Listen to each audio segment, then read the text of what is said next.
guys, my name is Kai. I'm 20 years old. I am from Toronto, Ontario, and I'm going to be one of your new subs on this channel.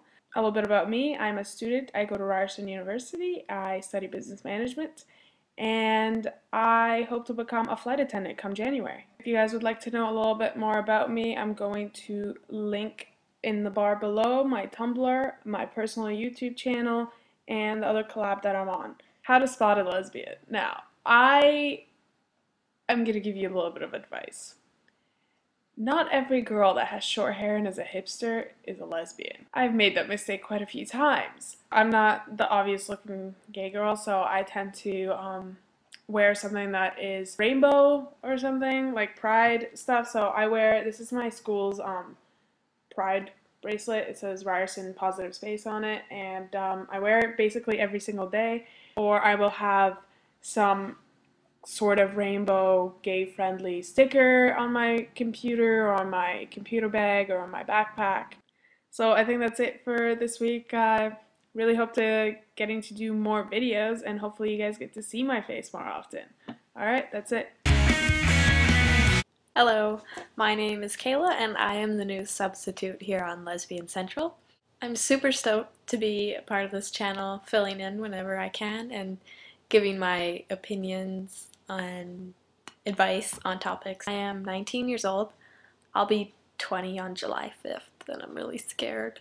I live in British Columbia, Canada. I like cookies. I like jellyfish. I like music. I like art. I go to film school, and yeah, that's me in a nutshell.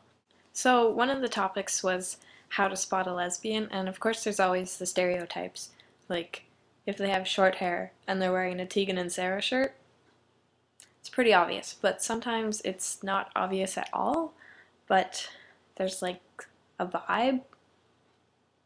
Gaydar, I don't know, some people don't have it. I think I have pretty good gaydar. If you're really not sure and you want to know because you're interested in them perhaps, I recommend creeping their Facebook. It's a great way to find out, and I've definitely done that. I'm super stoked, and yeah, bye. Hello, Lesbian Central! It's Sunday, and I'm your new Sunday lady, Devin.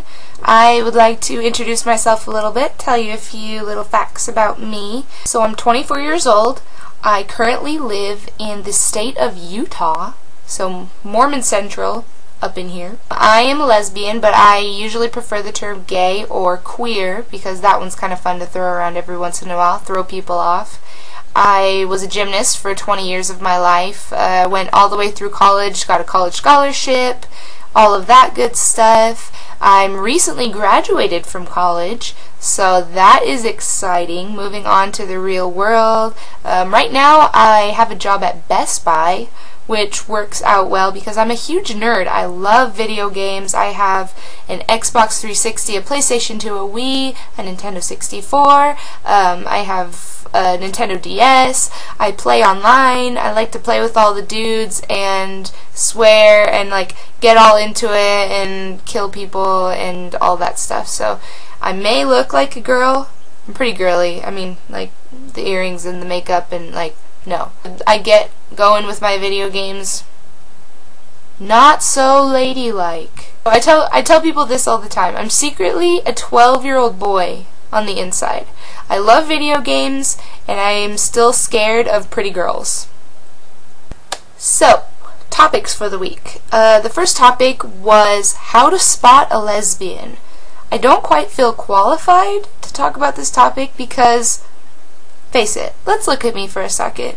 Nobody would ever spot me as a lesbian. Ever. When anybody ever compliments me for being gay or tells me I look particularly gay, I take that as like the biggest compliment I can ever receive. Someone says that I look particularly gay, I'm like, thank you so much, because I get mistaken for being straight pretty much every day of my life. I don't know if there's any particular way to spot a gay person other than going off of the stereotypes, which I don't think is honestly very fair. to do, because I hate it when people do that to me. I hate getting stereotyped as a straight person, because if we were going off of stereotypes, that's what I would be. I'd be a straight girl. I'm going to talk about how to romance the ladies. Kelly mentioned earlier this week that you can't assume that one thing you do for one person is going to work for somebody else. Like, you can't assume that just because one girl likes you to make her breakfast in bed that another girl is going to like that. So an interesting concept that I always like to keep in mind is, if you guys have never heard of them, there's something out there, and there's been tons of research on this. There's something called the 5 love languages, and those are basically, there's words of affirmation, there's quality time, receiving gifts, acts of service, and physical touch. And there's been tons of research done on these, just basically saying that everybody shows affection differently, and everyone falls into maybe 1 or 2 of these categories as far as how they express that they like somebody or love somebody, and how they prefer to receive that affection back.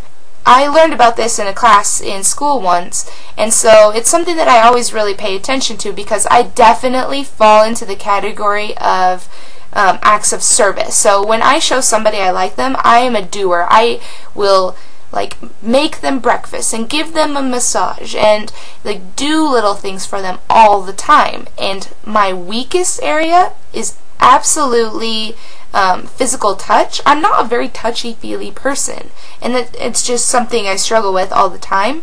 So when I'm trying to romance a girl, I first try and figure out maybe what their preferred love language is.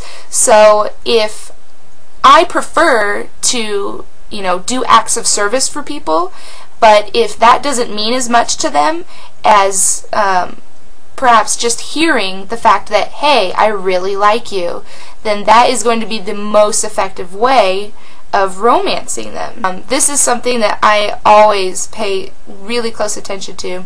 Honestly, I don't know how successful I am at romancing the ladies, because I don't go out of my way a lot. I'm kind of a scaredy cat, and I don't approach girls, I don't hit on girls, I don't flirt with girls. But I honestly believe in this whole love language thing. I think that if you're more in tune with how people communicate and the kinds of things that they're looking for, then it's good to be aware of that, because then you can work on it. So if you've never heard of them, you should read up a little bit on them, because it's really interesting stuff, actually. And when you read more about them, you'll instantly read one and be like, that is me right there, perfect, that fits me. That's all I've got for you guys for this week. Hopefully you are excited about all of these new changes that we've got for you. I am so excited to be part of the team, and I'm excited to make more videos for you guys. And I will see you next week on Sunday. Bye!